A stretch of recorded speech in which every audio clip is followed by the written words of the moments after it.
جی بسم اللہ الرحمن الرحیم۔ یہ ہماری جو جمعہ کی اصلاحی مجلس ہے، تو آج اس سلسلے کا ہمارا تیسرا لیکچر ہے۔ لاسٹ لیکچر کا ہمارا جو خلاصہ تھا وہ یہ تھا کہ اگر ہم نے اپنی اصلاح کرنی ہے، تزکیہ نفس جسے ہم کہتے ہیں، پیوریفیکیشن آف دی ہارٹ، یا اصلاح نفس کرنا ہے یا اصلاح احوال کرنا ہے، تو اصلاح احوال کے لیے ہمیں جس چیز کو فوکس کرنا ہے وہ قلب ہے، نہ کہ دماغ۔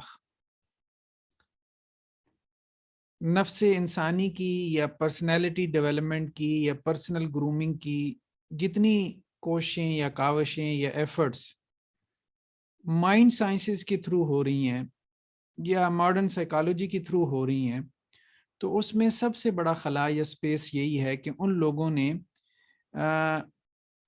فوکس تو کیا ہے کہ انسان کی پرسنالٹی کو ہم نے ڈیولپ کرنا ہے، انسان کو ہم نے بہتر سے بہتر ہیومن بنانا ہے، لیکن جو ذریعہ انہوں نے چنا ہے اور جس چیز کو انہوں نے ایڈریس کیا ہے نفس انسانی کی اصلاح کے لیے، وہ مائنڈ ہے، دماغ ہے، اور یہ درست نہیں ہے۔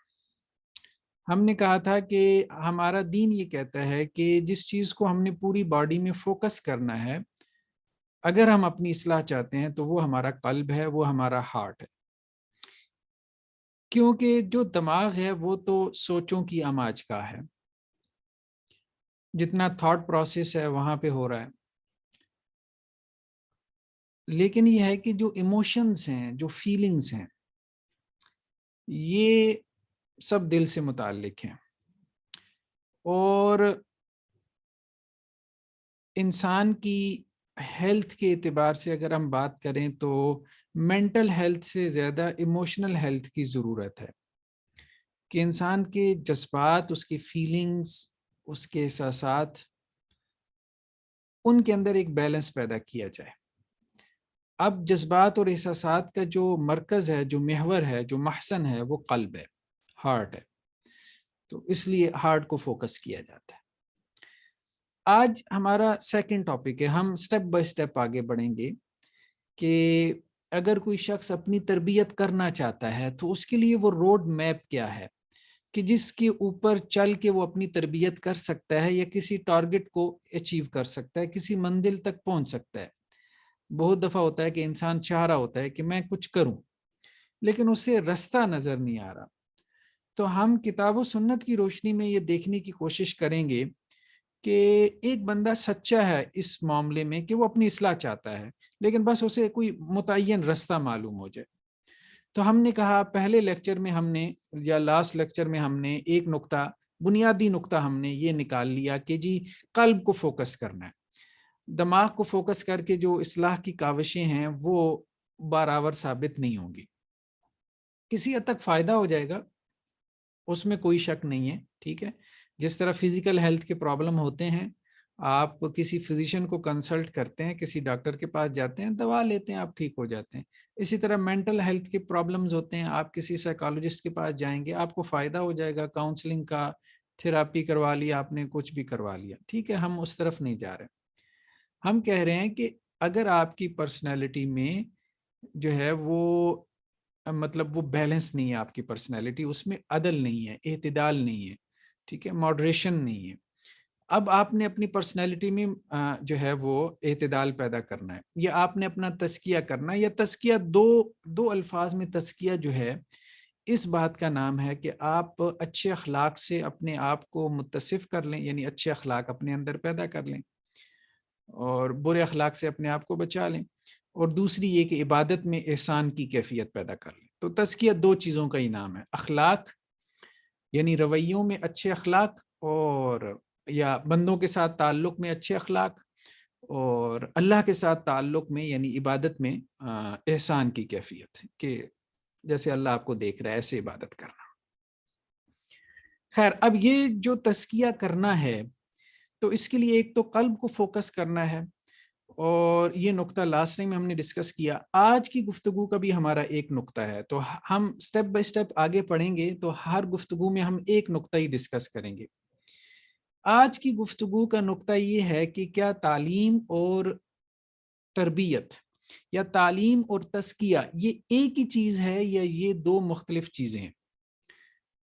دیکھیں لوگوں کو مجھے یہ لگتا ہے کہ غلط فہمیاں ہوئی ہیں. میں یہ تو نہیں کہتا آپ بڑا لفظ بول دوں کہ لوگوں نے ٹھوکریں کھائی ہیں، سائیکالوجی والے بھی ٹھوکریں کھا رہے ہیں. مسئلہ جو ہے وہ دل کا ہے اور دماغ کی پیچھے پڑے ہیں. یہ تو ہم نہیں کہہ سکتے، یہ تو بڑی بات ہو جائے گی. لیکن یہ کہ غلط فہمی کا لفظ استعمال کیا جا سکتا ہے. تو ہمارے ہاں جہاں وہاں غلط فہمی پیدا ہوئی تو اگلے سٹیپ پہ بھی یہ غلط فہمی پیدا ہوئی کہ جن لوگوں نے کہا کہ جی قلب ہی تزکیہ کا ذریعہ ہے، تو وہاں ایک ڈیبیٹ پیدا ہو گئی کہ کیا تزکیہ تعلیم سے علیحدہ کوئی حیثیت رکھتا ہے یا تزکیہ کا ٹول جو ہے وہ تعلیم ہی ہے. یعنی آپ تعلیم و تعلم کا کام کریں تو از خود تزکیہ ہو جائے گا. یہ ہمارے ہاں بعض جو اہل حدیث علماء ہیں یا اور جو سلفی علماء ہیں، آپ کو یہ بات ان سے سننے کو ملے گی کہ وہ یہ کہتے ہیں کہ بس آپ لوگوں کو کتاب و سنت پڑھا دیں، قرآن پڑھا دیا آپ نے، حدیث پڑھا دی تو خود سی تربیت ہو جائے گی. تربیت یا تزکیہ یا اصلاح نفس یہ کوئی علیحدہ سے کرنے کا کام نہیں ہے کہ جس کے لیے آپ کو فکر مند ہونا پڑے کہ بھئی مجھے اس کے لیے کوئی ماڈل لے کے آنا ہے، کوئی پروگرام بتانا ہے، کوئی مجھے سلف صالحین سے ثابت کرنا ہے کہ ان کے ہاں تربیتی نظام کیا تھا. اس چکر میں نہ پڑیں. یہ ہمارے یہاں ایک سوچ ہے، مجھے اس سوچ سے اتفاق نہیں ہے. اس کی وجہ یہ ہے کہ اب دیکھیں کہ مدرسے میں ایک بچہ کتاب و سنت پڑھ لیتا ہے، ٹھیک ہے. اب صحیح بخاری کی کلاس میں ہم خود دیکھتے تھے مدرسے کے اندر کہ اب بچے پیچھے جو ہے وہ موبائل لے کے بیٹھے ہیں، آگے شیخ الحدیث صاحب جو ہے، کلاسیں بعض بڑی بھی ہوتی ہیں، 100-200 طلبہ بھی ہوتے ہیں، اور پیچھے بچے موبائل کھول کے بیٹھے ہیں.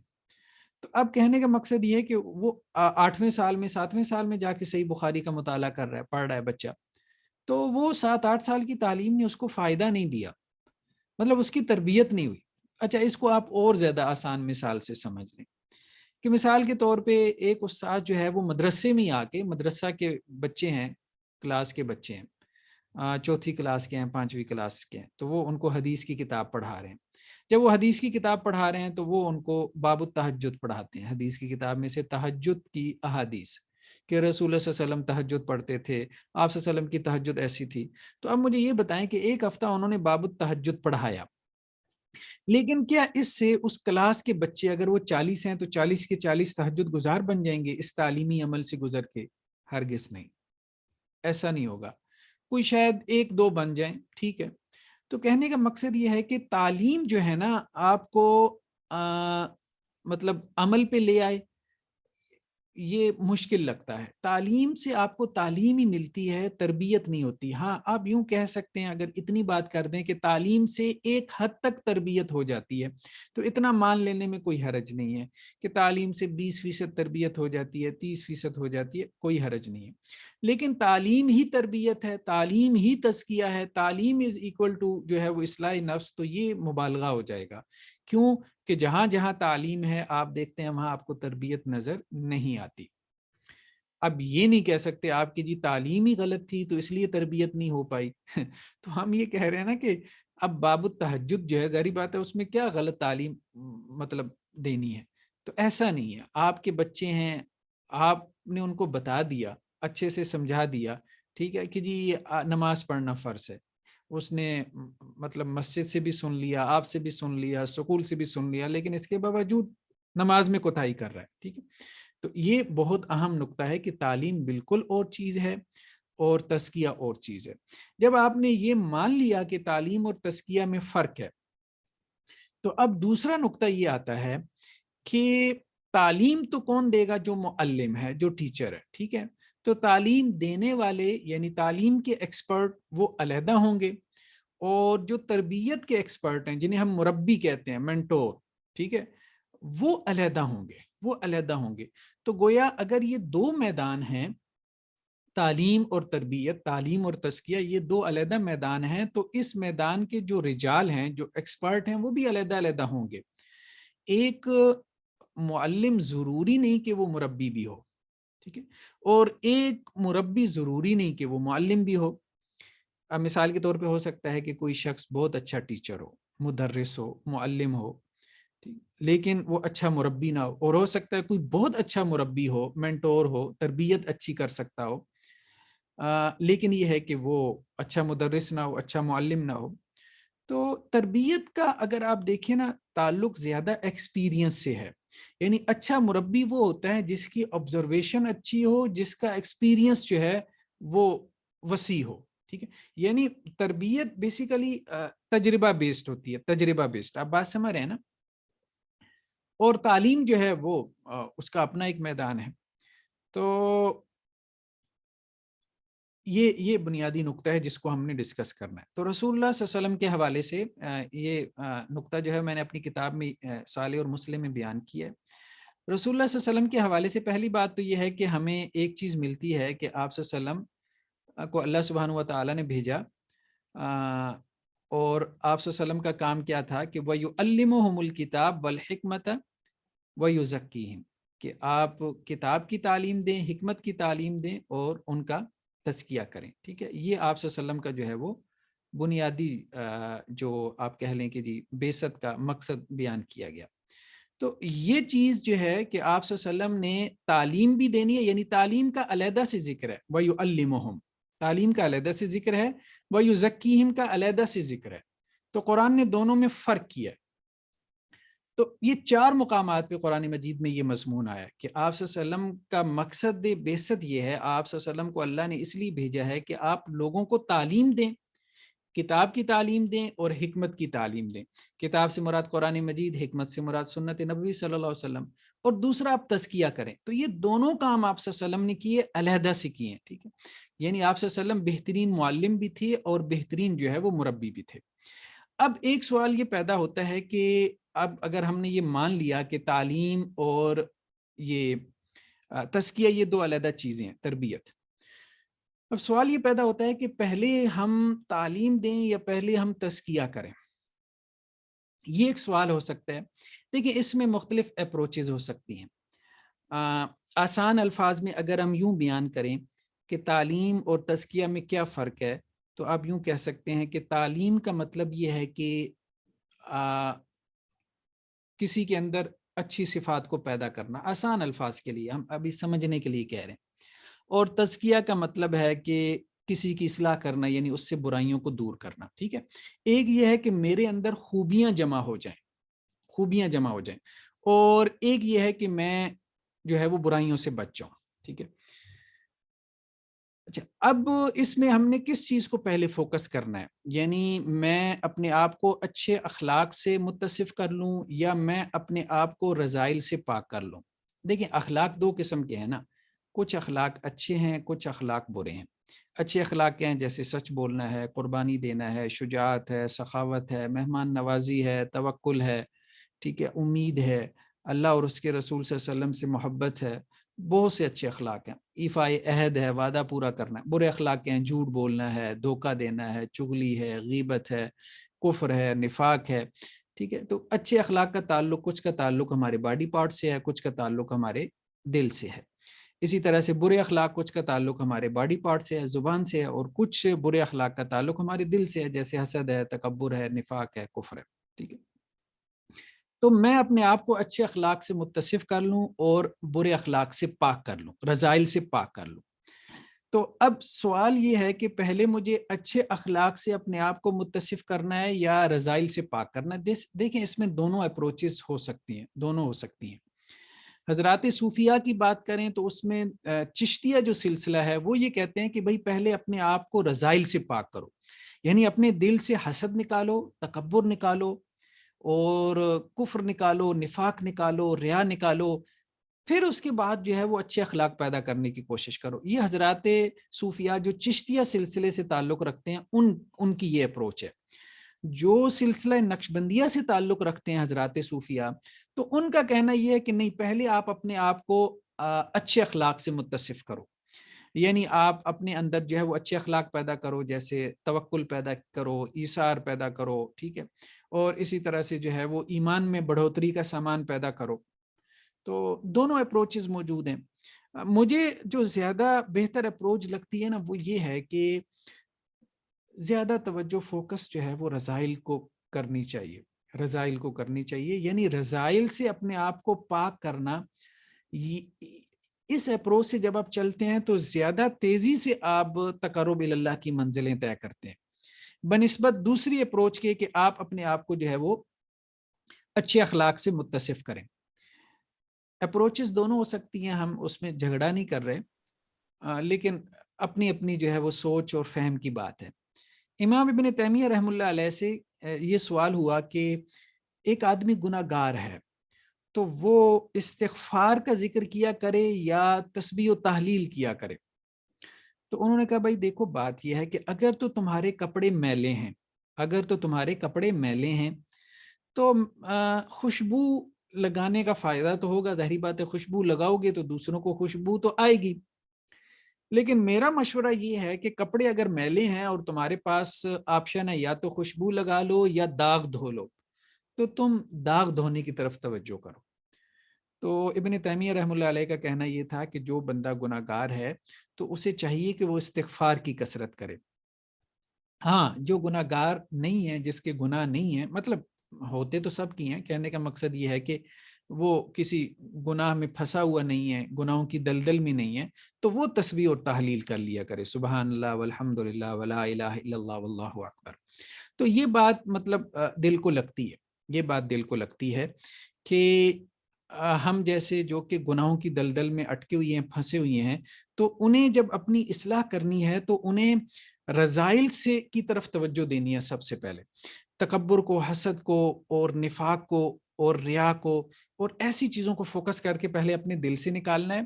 اور ذکر میں بھی جو ذکر ہم نے مطلب ہفتہ بھر کرنا ہے اس میں بھی استغفار کی کثرت کرنی ہے, استغفار کی کثرت کرنی ہے. ہاں جو لوگ پہلے سے گناہوں سے بچے ہوئے ہیں, مطلب اللہ نے ان کو بچایا ہوا ہے, تو وہ پھر اپنے آپ کو زیادہ سے زیادہ اچھے اخلاق سے متصف کرنے کی طرف توجہ دیں, اچھے اخلاق میں آگے بڑھنے کی کوشش کریں اور وہ تسبیح اور تحلیل کی کثرت کریں, سبحان اللہ والحمد للہ ولا الہ الا اللہ واللہ اکبر, ان اذکار کی طرف زیادہ توجہ دیں. ٹھیک ہے, تو یہ گویا کہ اس اعتبار سے آپ کہہ سکتے ہیں کہ دو اپروچز ہو سکتی ہیں. سالک کے اعتبار سے جو سلوک کے راستے پہ چلنے والا ہے, اگر تو وہ گناہ گار ہے اور اس کے ایمان میں ضعف ہے, کمزوری ہے, تو پھر وہ رذائل کی طرف توجہ دے اور استغفار کے راستے کو اختیار کرے, پھر آگے چل کے دوسرے راستے پہ آ جائے. اور جس کا ایمان مضبوط ہے, اللہ نے اسے قائم رکھا ہوا ہے, تو وہ پھر حضرات نقشبندیہ کا جو ایک اپروچ ہے اس کو اختیار کر سکتا ہے. دیکھیں ایک اور اہم بات ہے, احمد جاوید صاحب ایک جملہ کہتے تھے اور مجھے لگتا ہے وہ بہت قیمتی جملہ ہے, وہ آپ سب لوگوں کو جو ہے وہ اپنے ذہن میں بٹھا لینا چاہیے, اس کا بہت فائدہ ہوگا انشاءاللہ سے ذاتی تربیت میں.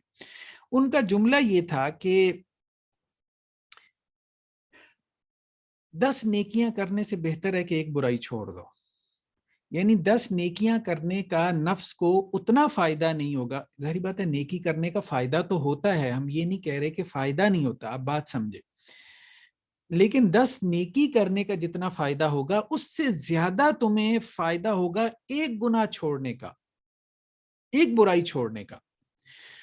تو برائی چھوڑ دینا یہ آپ کو اللہ کے قریب, بہت قریب لے جاتا ہے بنسبت نیکی کرنے کے. دیکھیں نا, اللہ کا قرب حاصل کرنے کے دو ذریعے ہو گئے نا, ایک نیکیوں کے ذریعے سے اور ایک آپ کہہ لیں ترک معصیت کے ذریعے سے. اب کچھ اصطلاحات ہیں میں بولوں گا, ذرا اس کو ذہن نشین کر لیں. ترک معصیت کا مطلب یہ ہے کہ گناہ کو چھوڑ دینا, ٹھیک ہے.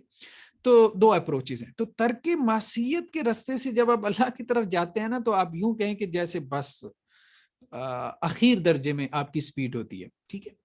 اور نیکیوں کے راستے سے جب آپ جاتے ہیں تو ٹھیک ہے, آپ جا رہے ہیں, اس طرح بھی اللہ کی طرف جو ہے وہ سفر ہو رہا ہے. تو یہ بہت اہم نقطہ ہے, اس کو ذہن میں رکھیں کہ ایک گناہ اگر آپ چھوڑ دیتے ہیں, ایک گناہ, ایک بری عادت اگر آپ ترک کر دیتے ہیں, اس سے جو اللہ کا قرب آپ کو حاصل ہوگا وہ 10 نیکیوں کے برابر نہیں ہوگا. یہ بات ذہن میں رکھیں. وہ 10 نیکیاں بھی بڑی بڑی نیکیاں, مثال کے طور پہ آپ دن میں 3 پارے پڑھتے ہیں, ٹھیک ہے, آپ جو ہے وہ سارا دن روزے سے رہتے ہیں, ٹھیک ہے, تو آپ جو ہے وہ دن میں جو ہے وہ 10,000 مرتبہ تسبیح کر لیتے ہیں.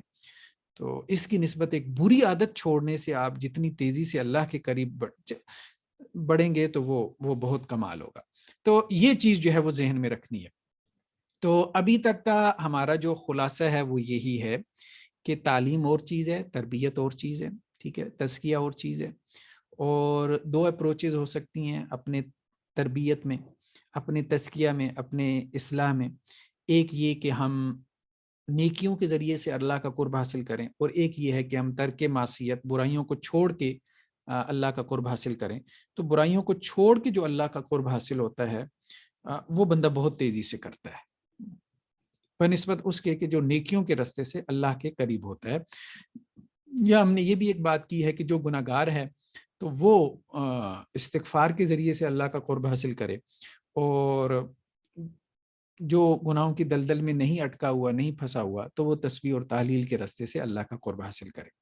دوسری چیز جو اہم ہے وہ کیا ہے؟ وہ ہے شیخ اور مربی میں فرق۔ ٹھیک ہے، شیخ اور مربی میں فرق۔ جب ہم نے کہا کہ تعلیم اور تربیت دو علیحدہ چیزیں ہیں، تو اس کا نتیجہ یہی ہے کہ شیخ اور مربی میں فرق ہے، شیخ اور استاذ میں فرق ہے۔ ٹھیک ہے، تو مطلب آپ کے علی معلم میں اور مربی میں فرق ہے۔ تابعین کے زمانے میں ہمیں ملتا ہے کہ سعید بن مسیب تھے جو حلال و حرام کی مطلب بہت زیادہ علم رکھتے تھے حلال و حرام کا، بلکہ ان کے بارے میں معروف تھا کہ حلال و حرام کے بارے میں سب سے زیادہ علم سعید بن مسیب علیہ الرحمہ کے پاس ہے۔ دوسری طرف حضرت حسن بصری کی مجالس تھی، اور لوگوں میں یہ معروف تھا، یہ بھی جلیل القدر تابعین میں سے ہیں، اور لوگوں میں یہ معروف تھا کہ ان کی مجلس میں جو ہے وہ اصلاح نفس بڑی عمدہ ہوتی ہے۔ تو تابعین کے زمانے سے ہی ہم دیکھتے ہیں کہ یہ تفریق ہمیں نظر آتی ہے کہ کچھ تابعین ایسے تھے کہ جن میں تفقہ کا پہلو غالب تھا، تو لوگ ان کو بطور فقیہ دیکھ رہے تھے، یعنی ان سے مسئلے مسائل پوچھ رہے تھے، فتاوی کے لیے ان کی طرف رجوع کر رہے تھے۔ اور کچھ لوگوں کا میدان تربیت بن گیا تھا، اصلاح نفس، تزکیہ نفس، اس کی طرف ان کی دلچسپی اور انٹرسٹ تھا، تو لوگ ان کی مجالس میں جاتے تھے واعظ و نصیحت کے لیے۔ تو اب دیکھیں کہ آج بھی سعید بن مسیب کا کوئی قول آپ کو ملے گا تو اس میں ان کی فقاہت جھلک رہی ہوگی، حضرت حسن بصری کا کوئی قول آپ کو ملے گا تو اس میں آپ کو عبرت، مطلب عجیب و غریب قسم کی نفس انسانی کی اصلاح کے حوالے سے نقطہ رسی ملے گی۔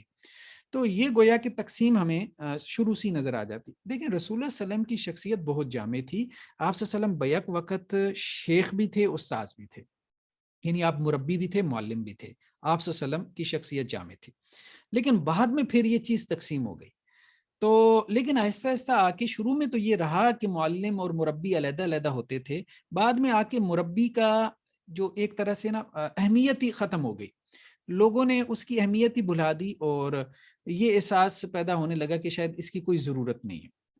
اچھا، اگر عصر حاضر میں ہمیں یہ چیز دیکھنی ہو تو شاہ اسماعیل شہید علیہ الرحمہ اور سید احمد شہید بریلوی رحمہ اللہ، ان دونوں کے درمیان جو تعلق تھا، تحریک شہیدین، جن لوگوں نے وہ کتاب پڑھی ہے مولانا علی میاں کی، تو یہ ہماری تاریخ کا ایک حصہ ہے کہ سکھوں کے خلاف دونوں حضرات نے جو جہاد کیا۔ تو شاہ اسماعیل شہید جو ہیں یہ بیعت تھے سید احمد شہید بریلوی سے، ٹھیک ہے، بیعت سے مراد انہوں نے ان کی بیعت جہاد کی ہوئی تھی، ٹھیک ہے۔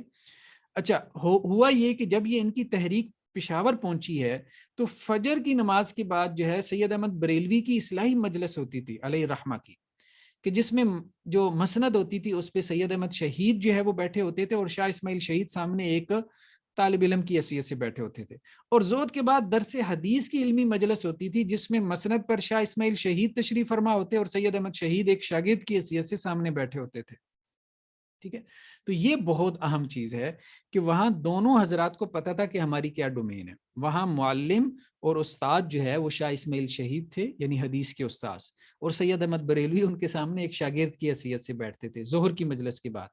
لیکن فجر کی مجلس کے بعد جو اصلاحی مجلس ہوتی تھی اس میں مربی سید احمد شہید تھے، اور شاہ اسماعیل شہید جو ہے وہ بہت اچھے مدرس ہونے کے باوجود، معلم ہونے کے باوجود، عالم دین ہونے کے بعد ان کے سامنے جو ہے وہ ایک طالب کی حیثیت سے بیٹھے ہوتے تھے۔ تو اس چیز کو سمجھنے کی ضرورت ہے کہ تربیت اور تعلیم دو علیحدہ میدان ہیں، تو تربیت کے اپنے رجال ہیں، اپنے ایکسپرٹ ہیں جنہوں نے اپنی زندگی تربیت میں کھپائی ہے۔ دیکھیں تربیت باقاعدہ ایک لرننگ پروسیس ہے، میں نے کہا وہ ایکسپیرینس بیس ہوتا ہے، جنہوں نے تربیت کی ہے، مینٹورشپ کی ہے، تو انہیں محسوس ہوتا ہے کہ بھائی یہ کرنے کا کام ہے، اور اس میں کتنی ذہانت، کتنی سائیکالوجی اور کیا کچھ جو ہے وہ استعمال ہوتا ہے، یہ مطلب جو ہے وہ انسان کو سمجھ میں آتا ہے۔ تو دوسرا نقطہ ہم نے یہ سمجھا کہ شیخ میں اور استاذ میں فرق ہے۔ اچھا، ایک سوال یہ پیدا ہوتا ہے کہ کیا مربی جو ہے وہ کتاب ہو سکتی ہے یا کوئی انسان ہی ہونا چاہیے؟ دیکھیں، اس سے مجھے تو یہی بات سمجھ میں آتی ہے کہ کتاب سے تربیت جو ہے نا اس طرح سے ممکن نہیں ہے۔ کتاب سے تربیت اس طرح سے ممکن نہیں ہے جیسے ایک انسان سے جو ہے وہ تربیت ممکن ہے۔ کتابیں صرف معلومات منتقل کرتی ہیں، انسان کی صحبت میں بیٹھ کے احوال منتقل ہوتے ہیں۔ جیسے دیکھیں، برف کی سل کے پاس آپ بیٹھیں گے تو ٹھنڈک منتقل ہوگی، آگ کے الاؤ کے گرد آپ بیٹھیں گے تو حرارت منتقل ہوگی۔ تو اسی طرح سے جب آپ کسی صاحب ایمان کے پاس بیٹھتے ہیں تو یہ ایمان اور انرجی ٹرانسفر ہوتی ہے۔ رسول اللہ صلی اللہ علیہ وسلم جو ہے جب صحابہ کرام آپ صلی اللہ علیہ وسلم کے ساتھ بیٹھتے تھے تو یہی تو بات کرتے تھے کہ آپ صلی اللہ علیہ وسلم کی مجلس میں جب بیٹھے ہوتے تو ایسے لگتا ہے جیسے جنت جہنم دیکھ رہے ہیں، مشاہدہ کر رہے ہیں۔ لیکن اے نبی کریم صلی اللہ علیہ وسلم، جب آپ کی مجلس سے اٹھ کے ہم گھر بار میں جاتے ہیں بیوی بچوں میں تو ہماری ایمان کی کیفیت تبدیل ہو جاتی ہے۔ تو گویا کہ صحبت صالحین بہت بڑا ذریعہ ہے، بہت بڑا ذریعہ ہے۔ مربی کی جو مجلس ہے، جو صحبت ہے، تو اس میں بس بیٹھ جانا، ہم یہ نہیں کہہ رہے بیت ویت، آپ صرف بیٹھ جائیں۔ دیکھیں، جس آدمی کے اندر عاجزی ہوگی، آپ اس کی صحبت میں بیٹھیں گے تو عاجزی ٹرانسفر ہوگی، یہ بات ذہن میں رکھیں۔ جس آدمی کے اندر اخلاص ہوگا، آپ اس کی صحبت میں بیٹھیں گے تو اخلاص ٹرانسفر ہوگا۔ یعنی آگ کے الاؤ سے حرارت ٹرانسفر ہوتی ہے، برف کی سل سے ٹھنڈک ٹرانسفر ہوتی ہے، تو ایمان کیسے ٹرانسفر نہیں ہوگا؟ بالکل ہوتا ہے، اور یہ ہوتا ہے، اور اس کا فائدہ تو مطلب یہ ہے کہ آپ کے ارد گرد ایسے کچھ لوگ، آپ کے محلے کے مسجد میں کچھ نمازی ہو سکتے ہیں، آپ کی فیملی میں کوئی بزرگ حضرات ہو سکتے ہیں، آپ کے دوستوں میں کچھ ایسے دوست ہو سکتے ہیں، آپ کے کولیگز میں کچھ ایسے کولیگز ہو سکتے ہیں، تو آپ کے قریب کوئی مدرسہ ہو سکتا ہے، کوئی مسجد جس میں کچھ ایسے لوگ، دو چار لوگ یا کوئی ایک آدھا شخص جس کے بارے میں آپ سمجھتے ہو کہ یار اس کی صحبت میں بیٹھنے سے مجھے فائدہ ہوگا یا اس کی ایمانی کیفیت مجھ سے بہتر ہے، تو اس کے ساتھ بیٹھا کریں، ہفتے میں ایک آدھ دن اس کے ساتھ بیٹھا کریں۔ دیکھیں، یہ جو ہم مجلس لگا رہے ہیں، یہ خیر ہماری ہے تو ورچوئل، تو واض و نصیحت سے بھی فائدہ ہوتا ہے، اس واض و نصیحت کا بھی فائدہ ہوتا ہے، ٹھیک ہے، یہ ریمائنڈر ہے ایک طرح سے۔ اور جمعے میں بھی ہم دیکھتے ہیں، جمعے کے دن جو ہے یہ خطبہ جمعہ، یہ بیسیکلی ریمائنڈر ہے، یہ تذکیر ہے۔ تو یہ اللہ نے پورا نظام بنایا، اور خاص طور پہ آج کل جس قسم کا ماحول ہے تو اس میں تو یہ ریمائنڈر بہت ضروری ہو گیا ہے۔ بلکہ جمعے کیا انسان کو روزانہ ریمائنڈر ملے تو پھر بھی انسان غفلت کا شکار ہو جاتا ہے۔ تو اللہ نے دنیا ہی ایسی بنائی ہے، اور پھر ہمارا نفس بھی ایسا ہے کہ یہ غافل ہو جاتا ہے، اللہ سے غافل ہو جاتا ہے، اور ارد گرد جو ہے وہ اللہ کی غفلت پیدا کرنے والے مطلب بہت سی چیزیں ہیں، ارد گرد کا ہمارا پورا ماحول اللہ سے غافل کرنے والا ہے۔ تو ایسے میں یہ ریمائنڈر جو ہے، یہ جو نصیحت ہے، یہ جو واعظ ہے، یہ ہفتہ وار، یہ بہت ضروری ہے۔ اور پھر اس کے ساتھ ساتھ مجلس جو ہے نیک لوگوں کی، ان کے ساتھ اٹھنا بیٹھنا، جیسے صحابہ جو ہے نا ایک دوسرے کو کہتے تھے، یہ صحیح بخاری ابھی ہم مطالعہ کر رہے ہیں نا، جو کتاب الایمان کے لیکچر آپ میں سے جو لوگ سن رہے ہیں وہ میں اپنے یوٹیوب چینل پہ بھی اپلوڈ کر رہا ہوں، اس میں اب دیکھیں کہ جلیل القدر صحابہ ایک دوسرے کو کہتے تھے کہ 9 من سا، آؤ ایک گھڑی کے لیے ہم بیٹھیں اور اپنا ایمان تازہ کریں۔ یہ صحابہ کا معاملہ تھا، انہیں لگتا تھا ہماری ایمانی کیفیت تبدیل ہو رہی ہے، تو وہ ایک دوسرے کو دعوت دیتے تھے کہ بھائی آؤ بیٹھ جاؤ، ذرا 20-25 منٹ بیٹھ جاتے ہیں، ایمان جو ہے وہ ہمارا تاکہ لیول اس کا بڑھ جائے، اور جو ہمیں مشکل آ رہی ہے، پیش آ رہی ہے، یعنی نیکی پہ عمل کرنے کے حوالے سے اگر کوئی رکاوٹ آ رہی ہے، یا برائی سے بچنے کے حوالے سے اگر کوئی رکاوٹ جو ہے وہ ہمیں محسوس ہو رہی ہے، تو ہم اپنے ایمان کے ذریعے سے اس رکاوٹ کو دور کر سکیں۔ یہ ہمارا جو ہے وہ نقطہ نظر ہونا چاہیے۔ تو کتاب سے تربیت تو وہ شخص کرے کہ جس کے پاس آپ کہہ لیں کہ جی صحبت کے کوئی ذرائع نہ ہوں، بہترین صحبت ہے۔ باقی ہاں ایک کتاب ہے جو آپ کی تربیت کر سکتی ہے یا جس کی صحبت سے آپ کو فائدہ ہوتا ہے، وہ دنیا میں ایک ہی کتاب ہے، وہ قرآن مجید ہے۔ اس پہ ہم انشاءاللہ سے مستقل گفتگو کریں گے۔ تو ابھی کوئی سوال ہو تو پھر کر لیں، نہیں تو پھر انشاءاللہ سے ہم نیکسٹ ٹائم ملتے ہیں۔ تو اس دفعہ کا جو خلاصہ ہے وہ یہی ہے کہ کثرت استغفار کے ذریعے سے جو ہے نا وہ ہم اپنی اصلاح کو جو ہے وہ شروع کریں۔ یعنی اگلے ہفتے کے لیے ہم میں سے ہر شخص کوشش کرے کہ دن میں جو ہے وہ کثرت سے استغفار کرے۔ دیکھیں تعداد مقرر نہیں کرنی چاہیے، لیکن شروع میں اپنے آپ کو روٹین میں ڈالنے کے لیے اگر آپ یہ کہتے ہیں میں 10 تسبیحات نکال لوں، 1000 دفعہ پڑھ لوں، تو کوئی حرج نہیں ہے، روٹین میں لانے کے لیے کوئی حرج نہیں ہے، ایسا کر بھی لیں۔ تو انشاءاللہ میں بھی کوشش کروں گا اگلے ہفتے کثرت سے استغفار کی، استغفر اللہ استغفر اللہ، اور بھی کلمات ہیں، استغفر اللہ الذی لا الہ الا هو الحی القیوم واتوب الیہ، اور ایک سید الاستغفار بھی ہے۔ جی السلام علیکم ورحمۃ اللہ. جی وعلیکم السلام. ڈاکٹر صاحب ماشاء اللہ بہت خوبصورت نشست رہی. اس میں سلوک، تزکیہ اور تصوف کے پس منظر میں ہم نے بہترین مطالعہ کیا کتاب کا. تو بہت ہی اچھا لگا کہ دل اور اس سے منسلک اس کے افعال، خاص کر وہ جن کو ہم روحانی افعال کہتے ہیں، ان کی تربیت کا وہ نظام جو ہمارے اعمال سے بہت حد تک جڑا ہوا ہے، مربوط ہے، بلکہ ہمارے اعمال کی بنیاد ہی وہ بنتا ہے. تو اس کی اصلاح تربیت کے ذریعے ہوتی ہے. یہ بات تو ٹھیک ہے. اور اصطلاحی اعتبار سے تزکیے کا معنی بھی یہی لیا جاتا ہے اور ہماری روایت بھی اسی کے ارد گرد گھومتی ہے. کیا عمومی اعتبار سے تزکیے کا معنی دوسرے شعبہ جات میں بھی لیا جا سکتا ہے کہ یعنی ان کی پاکیزگی، ان کو پاک کرنا، ان میں اصلاح، ان میں بہتری یا ان میں تجدید، جیسا کہ اقتصادی نظام ہے، بینکنگ نظام ہے، سوشل سسٹم ہے؟ جی اس بارے میں تھوڑی رہنمائی فرما دیجیے. نہیں شکریہ. بالکل ٹھیک ہے، کوئی حرج نہیں ہے. ایک اصطلاح ہے لا مشاحۃ فی الاصطلاح، اصطلاح میں کوئی جھگڑا نہیں ہے. اس میں اگر مزید معنی آپ پیدا کر لیں کہ تزکیے میں ہم کیا کریں کہ ہم اپنے سلیبس کا بھی تزکیہ کریں، یعنی جو نصاب تعلیم ہے اس کا بھی تزکیہ کریں، کوئی حرج نہیں ہے. اس کو آپ وسیع معنی میں لے کے جا سکتے ہیں، انشاءاللہ سے کوئی حرج نہیں. جی السلام علیکم. جی وعلیکم السلام. سر جزاک اللہ خیرن. اور میرا سوال آپ سے یہ تھا کہ جیسے آپ نے کہا کہ ٹیچر جو ہے وہ کتاب کی نسبت زیادہ بینیفیشل ہوتا ہے، تو جو ہم یوٹیوب سے سنتے ہیں مختلف علماء کرام کو، تو کیا وہ بھی تربیت میں اتنا ہی رول پلے کرتے ہیں جس طرح سے لائیو؟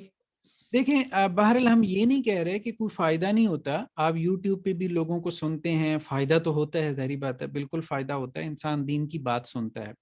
ایک یہ ہے کہ جسے آپ کہتے ہیں کہ جی کوئی بڑا فائدہ ہونا، تو بہرحال صحبت جو ہے نا، صحبت سے بڑا فائدہ، یعنی صحبت جو ہے نا اسی فائدے کو آپ یوں کہہ لیں کہ 10 ٹائمز ملٹیپلائی کر دیتی ہے. جو آپ کو ویسی فائدہ ہو رہا ہے کتاب پڑھنے سے ہو رہا ہے، یا کسی کی تقریر سننے سے ہو رہا ہے، یا واز سننے سے ہو رہا ہے، تو صحبت اس فائدے کو ملٹیپلائی کر دیتی ہے. بس یہ اتنی سی بات ہم نے کی ہے. یعنی صحبت کا فائدہ ایک اضافی فائدہ ہوتا ہے، صحبت صالحین، نیک لوگوں کی صحبت. جیسے قرآن نے کہا یا ایھا الذین آمنوا اتقوا اللہ وکونوا مع الصادقین، اے لوگو اللہ کا تقوی اختیار کرو اور سچے لوگوں کی صحبت میں رہو. سچے لوگ مطلب جو بندہ سچا ہے، اپنے دین میں سچا ہے اور اپنے اعمال میں سچا ہے، تو مطلب سچا وہ ہے جو جھوٹا نہیں ہے. بہت سے لوگ ہیں وہ دین کے نام پہ بھی آپ کہہ لیں کہ جھوٹ بول رہے ہیں، یا جیسا انہوں نے حلیہ بنایا ہوا ہے ویسے وہ نہیں ہے، مطلب ان کا ظاہر ان کے باطن کے مطابق نہیں ہے. تو یہ بندہ تو سچا نہیں ہے نا، اس کی صحبت کا آپ کو فائدہ نہیں ہوگا. بھلے اس نے جو ہے وہ کوئی جبہ کبا پہن لیا، میری طرح کوئی ٹوپی سر پہ رکھ لی، کوئی لمبی داڑھی جو ہے وہ سجا لی. تو سچا آدمی جو اپنے قول میں سچا ہے، اپنے عمل میں سچا ہے، اپنی باطنی کیفیات میں سچا ہے، اس کی صحبت کا فائدہ ہوتا ہے. جی جزاک اللہ خیرن. جی کافی ہے جی. پھر کہ کوئی اور کویسچن ہے تو کر لیں، نہیں تو پھر ہم اپنا سیشن اینڈ کریں. سر ٹوپی کے بارے میں ہینڈل بتائیں کہ کیا مطلب یہ ایک نماز کے لیے ضروری ہے یا ویسے سنت پہننا، یہ تھوڑا ڈیٹیل. دیکھیے ایک تو یہ ہے کہ رسول اللہ صلی اللہ علیہ وسلم جو ہے وہ سر پہ امامہ رکھتے تھے، اور اسی طرح سے صحابہ کرام. تو بہرحال اس طرح سے یہ کوئی ہمارے دین کا حکم نہیں ہے، دین کا حکم نہیں ہے، لیکن یہ ہے کہ ایک کلچرل چیز ہے. تو بہرحال ایک عرف ہے، ایک عادت ہے، آپ کہہ لیں ہمارے ہاں کا ایک کلچر ہے کہ دینی لوگ جو ہے وہ سر پہ ٹوپی وغیرہ رکھتے ہیں. تو اس اعتبار سے ٹوپی وغیرہ رکھ لینی چاہیے، کوئی حرج کی بات نہیں ہے. لیکن آپ کہیں کہ کوئی دینی حکم ہے، تو دینی حکم نہیں ہے، میری رائے میں کوئی دینی حکم نہیں ہے. باقی قرآن نے اتنا کہا ہے خذوا زینتکم، کہ نماز کے وقت میں زینت اختیار کرو. تو بعض اوقات اگر ٹوپی آپ کی ایسی ہے کہ جس سے آپ کی زینت میں اضافہ ہوتا ہے تو پھر ٹھیک ہے، پھر ٹھیک ہے. ٹھیک ہے جی، پھر آج کے لیے اتنا کافی ہے. ٹھیک ہے، سبحانک اللہم و بحمدک نشہد ان لا الہ الا انت نستغفرک و نتوب الیک.